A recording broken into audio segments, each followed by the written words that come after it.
and welcome to AgriFocus Rewind with me, Stella Meehan.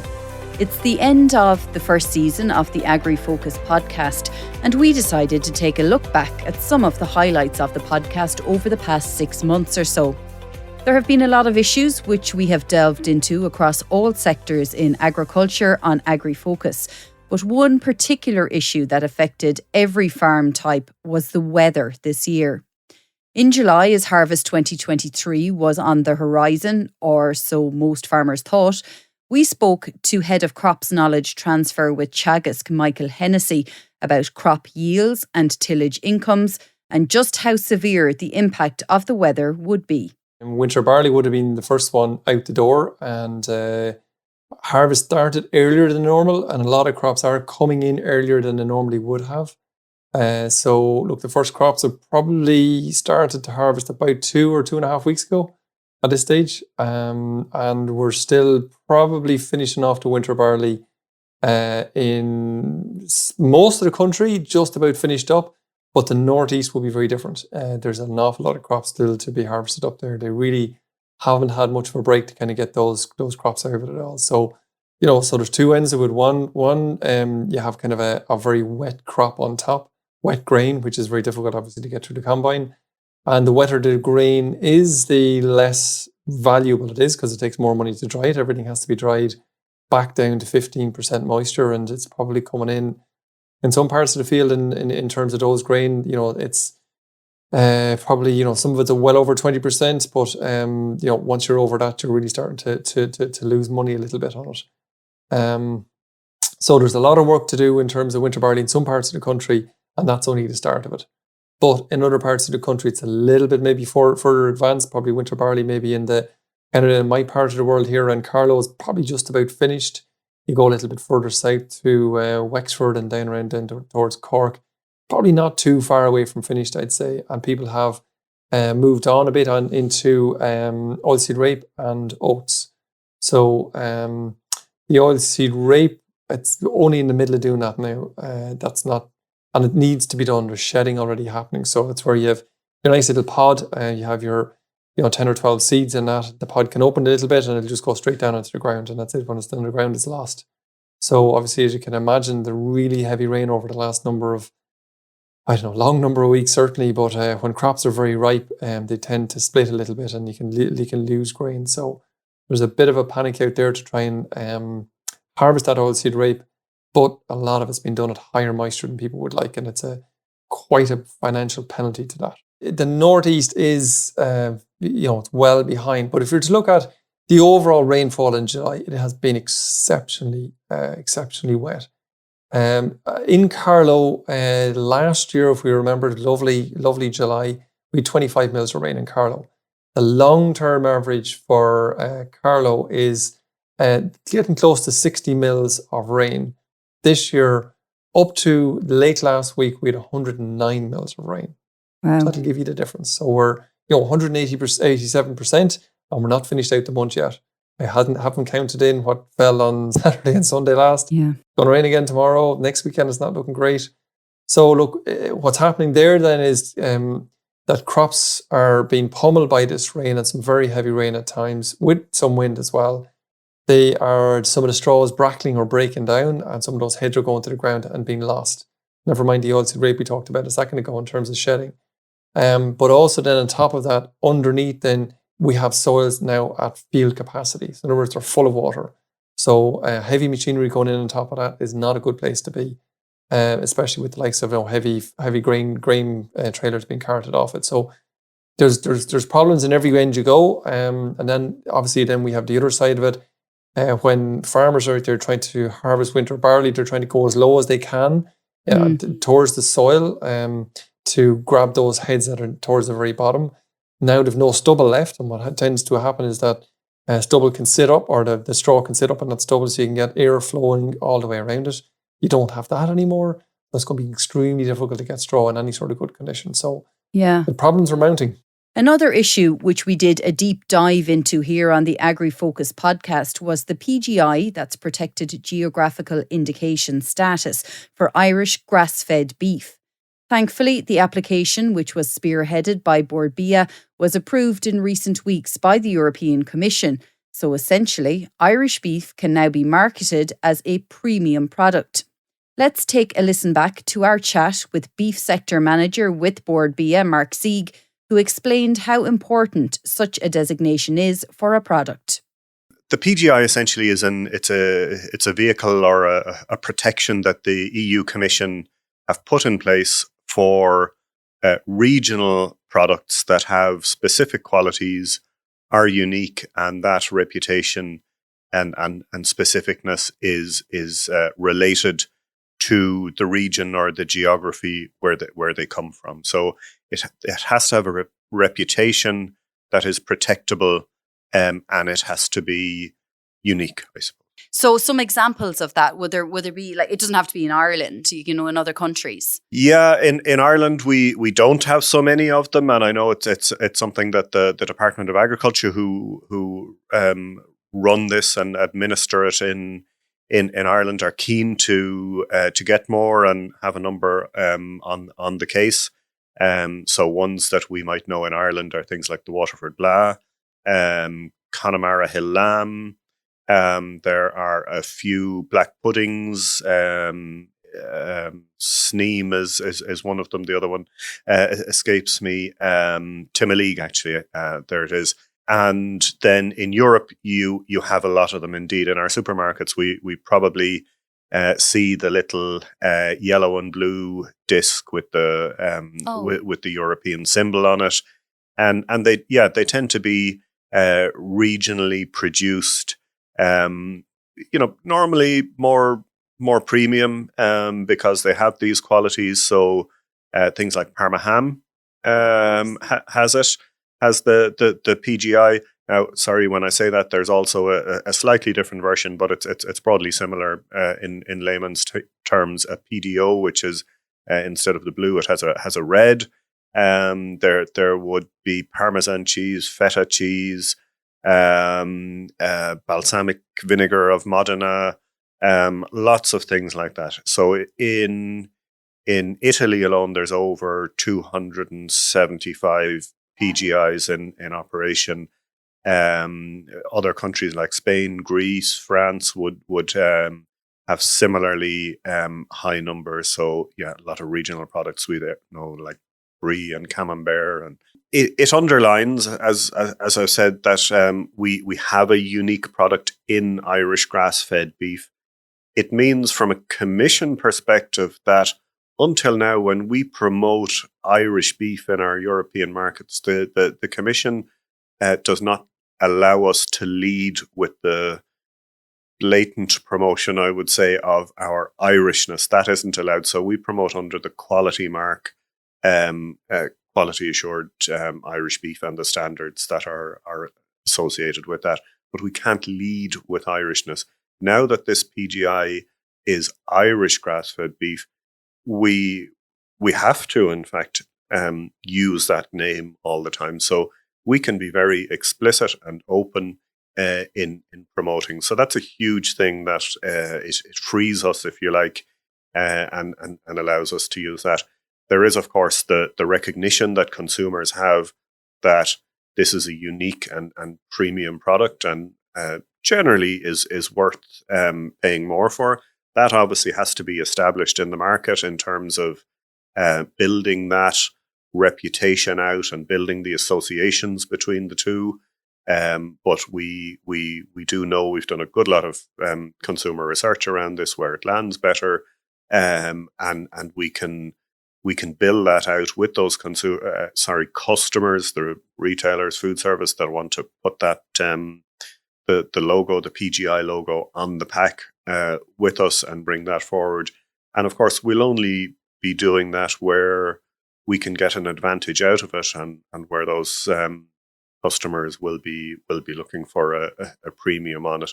And that's how we'll build the premium out. Even with things we mentioned before, like Parma ham or whatever, there is no automatic premium there. It has to be built, like we always have to do. But generally, those products do sell for more It does give a recognition. We have to remind ourselves that in a lot of, especially Mediterranean European countries, there is not a huge recognition of Irish beef amongst the general consumer.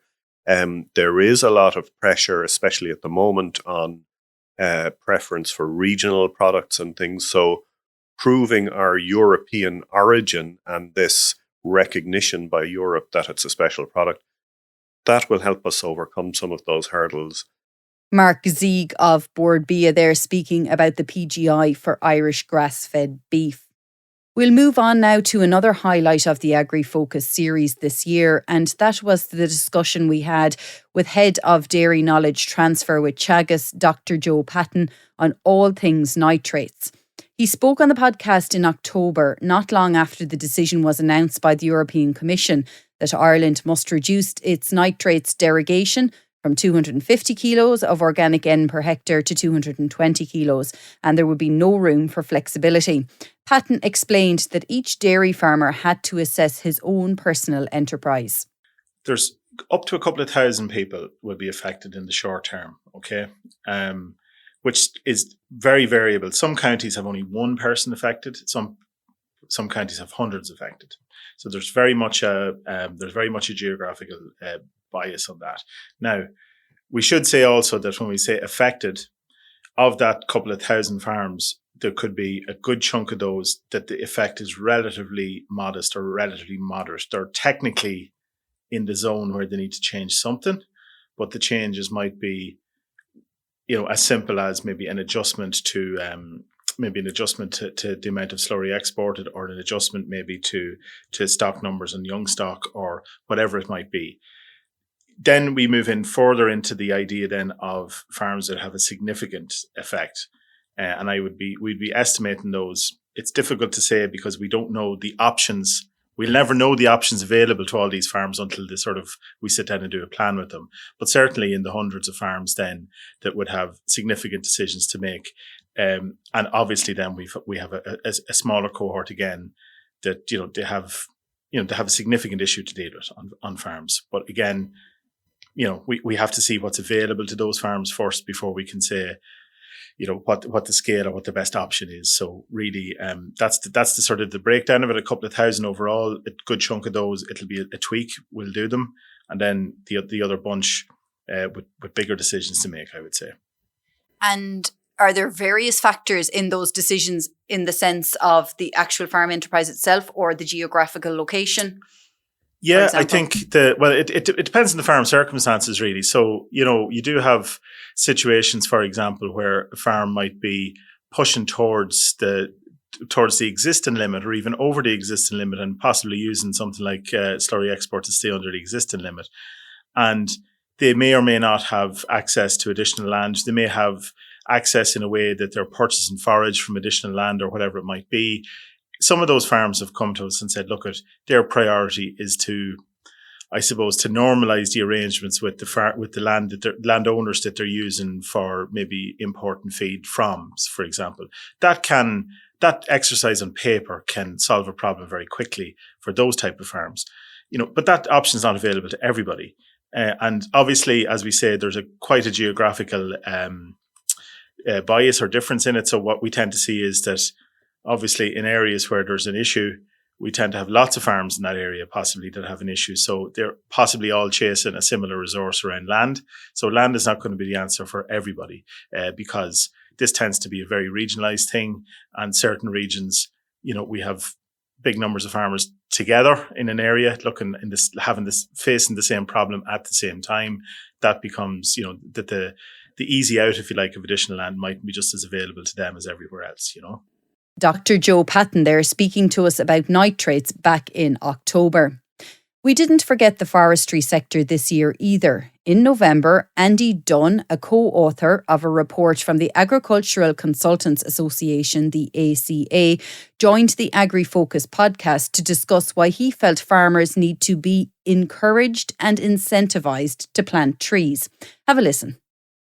Forestry is coming to the table with a lot of, I don't want to be negative, but it's coming with a lot of historical baggage, and the report sets out that baggage over 70 years where it was a state enterprise. It was, it bought up huge chunks of farmland.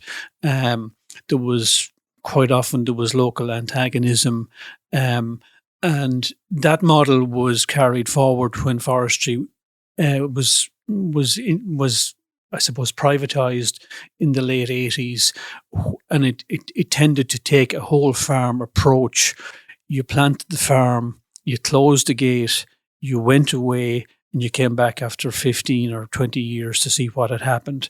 So the approach and the model, I suppose, disconnected farmers from their land. Fast forward now to 2023, and we have all of our climate change obligations. There's a very important role for afforestation in meeting those targets. Oh, huge! It's the biggest thing the land use sector can do in this country for climate change and for biodiversity. It's critical. I mean, it's government policy. Not alone is it policy, but it's law to meet our targets.